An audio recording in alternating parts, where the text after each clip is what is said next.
वालेकुम। ये है जी बैच 2 का, जो कि आज पेपर हुआ है 2 बजे, एन टी एस एन नेव टेक का। तो ये जो बैच 1 था, बैच 2 से सिमिलर है, और आगे उम्मीद है कि आगे जो बैच 3 4 5 या जितने भी हैं उनके ये जो जितने भी इंग्लिश कन्वेंशनल के पेपर्स होंगे वो सिमिलर होंगे। तो इसमें क्वेश्चन नंबर 1 देखते हैं। Ali is a good boy, he rights neatly, the underline word is. जो ही शी है दे है, ये प्रोनाउन होता है, तो इसका आंसर है जी प्रोनाउन। और आगे देखें जी, आइडेंटिफाई करेक्ट सेंटेंस। ऑप्शन है they has gone to the market. जब दे होगा तो हैज़ नहीं लगेगा, बल्कि इसकी हैव लगेगा। एक तो ये है। तो अभी देख, जहाँ हैज़ है दे के बाद, वो तो बिल्कुल गलत है। तो ए और डी तो वैसे ही जो है वो ऑप्शन कट हो जाता है। अब रह गया बी सी। तो हैड के बाद जो है वो फर्स्ट फॉर्म नहीं लगती। सी में देखें, वहाँ लगा the head goes to the market, तो ये गलत है। ऑप्शन बी ठीक है, they have gone to the market, ये है क्वेश्चन नंबर 2 का आंसर। तो if she dash here I would be happy. तो यहाँ ऐसे वुड से अंदाज़ा हो रहा है कि ये पास्ट की बात है। तो शी के बाद वैसे भी वर लगता है, तो इसका आंसर लगेगा if she were here I would be happy. तो he is fond of music. Fond of होता है हमेशा, फॉन्ड इन नहीं। मतलब इसका मतलब है कि उसको म्यूज़िक का शौक़ है। तो इसका है जी, फॉन्ड के आगे ऑफ लगता होता है, ही is fond of music. So question number 5, if I dash you I would attend the party. तो इफ़ आई एम यू, इसकी सेंस नहीं बन रही, ठीक है। इफ़ आई वॉज यू, तो ये आई के बाद वर जो है वो अक्सर लगता है इस तरह के केसेस में। तो इसका आंसर है if I were you I would be happy. तो एम्बिगुअस का सिनोनिम है, एम्बिगुअस का मतलब होता है कि जो चीज़ क्लियर ना हो। तो क्लियर, वेग, सॉरी जी, जिसका मतलब क्लियर ना हो, तो क्लियर तो इससे ऑपोजिट है वेग। वेग का भी मतलब क्लियर ना हो। स्पेसिफिक, इसका भी मतलब क्लियर होता है। प्रिसाइज का भी, इसी का भी जो है मतलब जो है वो सारा जो है वो मतलब एम्बिगुअस, प्रिसाइज एग्जैक्ट होता है, स्पेसिफिक भी एग्जैक्ट होता है। तो एम्बिगुअस का सिनोनिम हुआ वेग, बाकी सारे इसके एंटोनिम हुए तीन। और अभी देखते हैं question number 7, identify the synonym of elastic. Elastic, और इसका ऑप्शन है फ्लेक्सिबल। और इलास्टिक में फ्लेक्सिबिलिटी होती है, तो जो पहले वाला ऑप्शन है फ्लेक्सिबल वो ठीक है। चू option 8, sorry question number 8, choose the correct meaning of truthful. तो ट्रूथफुल का करेक्ट मीनिंग क्या है? डिसऑनेस्ट, ये बिल्कुल इससे उल्ट मीनिंग है। ऑनेस्ट ये हो सकता है, शाय ये भी नहीं, सिक्रेटिव ये भी नहीं। तो इसका करेक्ट आंसर है honest. Antonym of artificial, artificial का मतलब होता है मसनूई।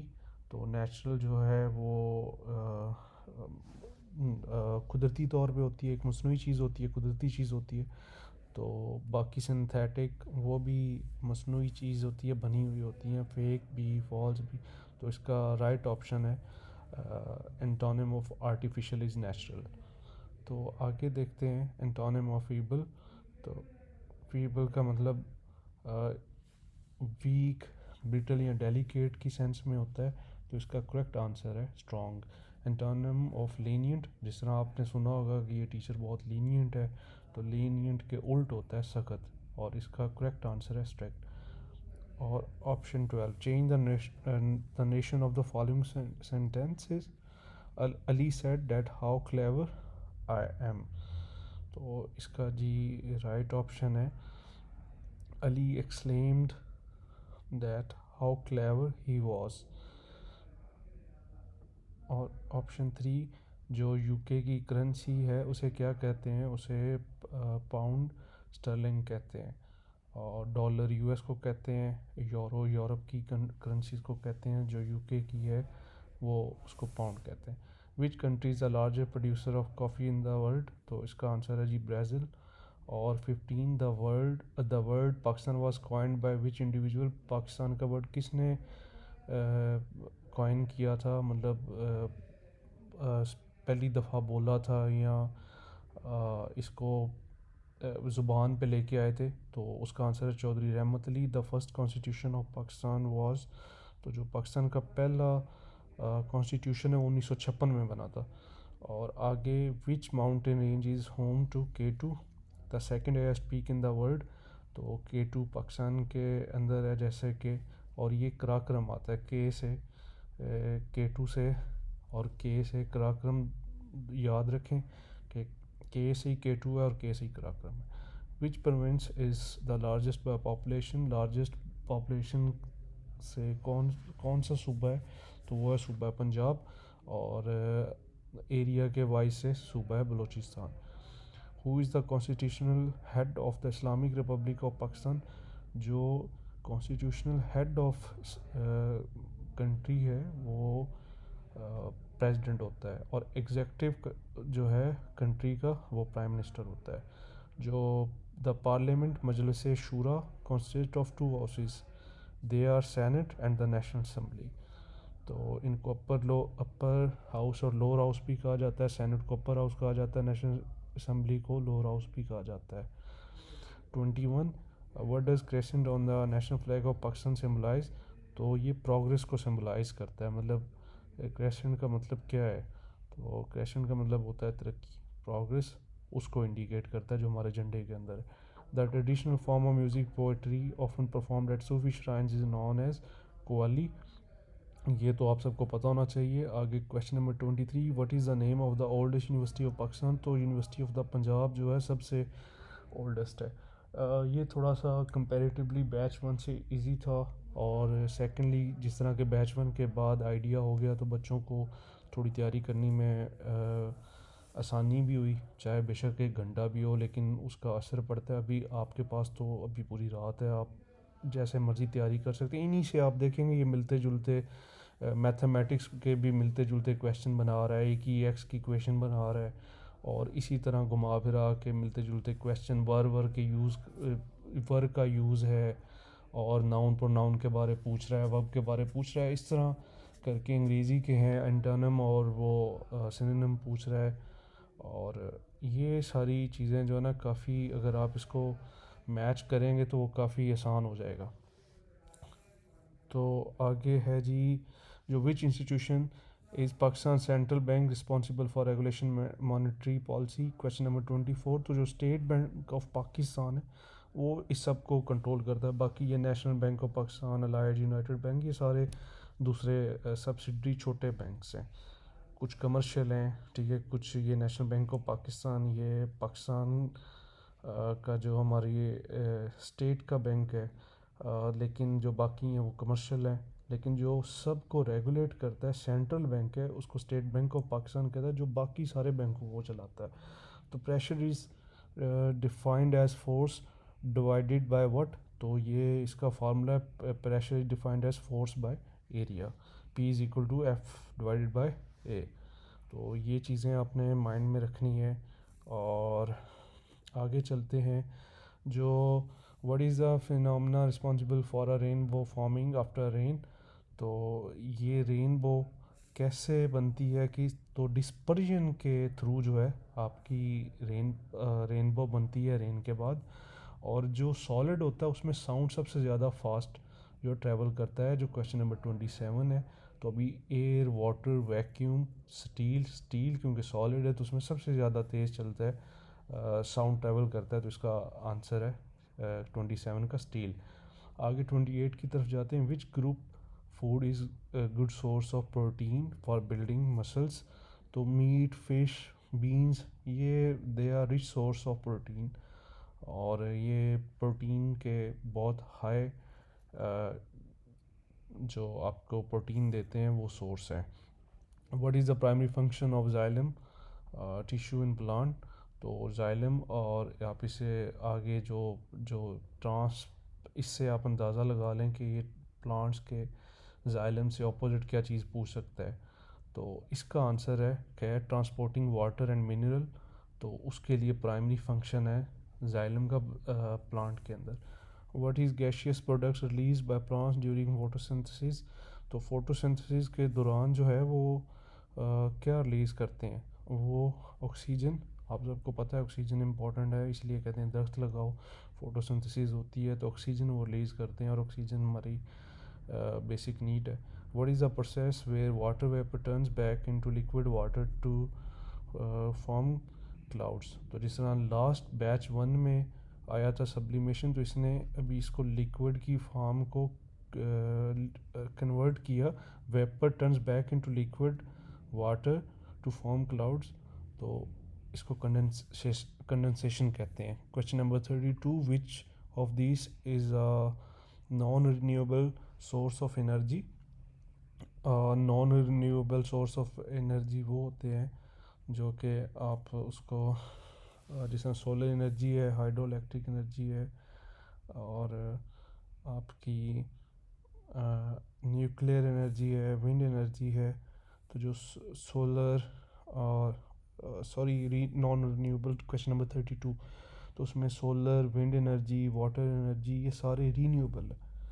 पर जो कोल है वो non renewable source of energy है। आगे है जी question number 33, which energy source is produced by splitting items. तो जो न्यूक्लियर एनर्जी है वो splitting of items energy produce करते हैं। Which protects the brain from injury. तो इंजरी से ब्रेन की इंजरी कौन बचाता है, तो आपकी जो खोपड़ी है जिसे स्कल कहते हैं वो बन जाते हैं। रिब केज जो है वो आपके लंग्स और हार्ट वगैरह को प्रोटेक्ट करते हैं। और question number 35, which of this is communicable easily spreadable disease. तो सबसे ज़्यादा जो स्प्रेडेबल डिजीज़ है वो क्या है, डायबिटीज़ नहीं है, हार्ट डिजीज़ नहीं है, कैंसर नहीं है, कोल्ड फ्लू। ये तो आपको पता ना, कोई खांसी छींक एक बंदे से दूसरे बंदे को आराम से लग जाती। तो इसका करेक्ट आंसर है जी B, cold flu. Which substance is carried by red blood cells. तो रेड ब्लड सेल्स में क्या होता है, उसका आंसर है जी ऑक्सीजन। तो आगे मैथमेटिक्स के क्वेश्चन है। Question number 37, if x minus 7 is equal to 1, what is the value of 6x। तो सबसे पहले हमने x की वैल्यू फाइंड करनी है। तो x की वैल्यू x -7 है इज इक्वल टू 1। ये -7 इक्वेशन की दूसरी तरफ जाके +7 हो जाएगा। 1 + 7 हो गया 8, तो x इज इक्वल टू 8। तो 6x मतलब 6 इंटू 8 क्या हो गया, तो 8 इंटू 6 इज़ इक्वल टू 48। तो इसका आंसर है जी 48। 10% ऑफ 60 क्या है, ये तो सिंपल सी बात है 6। इसको निकालते कैसे हैं, 10% की जगह डिवाइडेड बाय 100, ऑफ की जगह मल्टीप्लाई बाय 60। तो जब आप इसको काटेंगे तो 6 आंसर वापस रह जाएगा।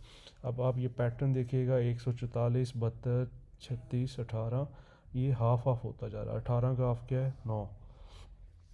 क्वेश्चन नंबर 40, तो इसमें है जी train travel 75 kilometre in 5 hours, what is the average speed of the train in kilometre per hour.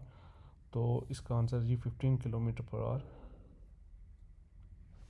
आगे आते हैं जी, आपका क्वेश्चन है square root of 16 minus square root of 4। Square root of 16 हो गया जी 4, 4 और स्क्वायर रूट ऑफ 4 हो गया 2। 4 माइनस 2 इज़ इक्वल टू 2। तो इसका 41 का आंसर है जी 2। 42 का, if parameter of a square is 20 metre, what is the length of one side. Square की साइड्स जो हैं वो बराबर होती हैं, तो 20 को 4 के साथ डिवाइड करेंगे तो आपका आंसर आ जाएगा 5। तो आपका राइट आंसर है 5। How many hours are there in 3 days. एक दिन के अंदर 24 घंटे होते हैं, 2 दिन के अंदर 48 होते हैं, और 3 दिन के अंदर 72 घंटे होते हैं। 24 को आप 3 से मल्टीप्लाई कर दें तो आपका आंसर आ जाएगा। तो आगे देखें question number 44, the average of the numbers 3, 6, 9, 12। तो आप इनको जमा करेंगे, इन नंबर को जमा करके डिवाइडेड बाय 4 करेंगे तो आपका आंसर आएगा जी 7.5। बी 44 का बी आंसर है। तो आगे क्वेश्चन है जी 9 divided by 6 is equal to 33 divided by 6। तो ये बहुत सारे लोग गलत करेंगे, ये क्रॉस मल्टीप्लिकेशन का क्वेश्चन है। आप इसको 9 और इसकी क्रॉस मल्टीप्लिकेशन करनी है। 9 फ्रैक्शन 6 आपने बनानी है, डिनोमिनेटर और न्यूमिनेटर आपने लगाना है। तो 9 ऊपर रखेंगे, 6 नीचे लिखेंगे। इसी तरह 33 ऊपर और z को नीचे रखेंगे, और इसी तरह आप इन सब की क्रॉस मल्टीप्लिकेशन कर देंगे। तो जब आप क्रॉस मल्टीप्लिकेशन करेंगे तो आपको ये इस चीज़ का आइडिया होना चाहिए। 33 को 6 से मल्टीप्लाई करेंगे, 9 को z के साथ मल्टीप्लाई करेंगे। तो 33 को जब 6 से मल्टीप्लाई करेंगे तो 198 आएगा, और 9z इज़ इक्वल टू 198। अब 9 को आप 198 से डिवाइड करेंगे तो z would be equal to just a second 198 divided by, तो 9 आपका आंसर आएगा। सॉरी 198 डिवाइडेड बाय 9, तो आपका करेक्ट आंसर है 22। तो 19 इसका आप 45 का राइट आंसर है 22। तो what is the value of 4n60594।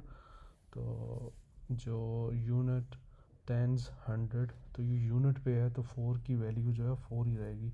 9 का पूछता तो 90, 5 की पूछता तो 500, 0 की पूछता तो ये थाउजेंड्स में आना था।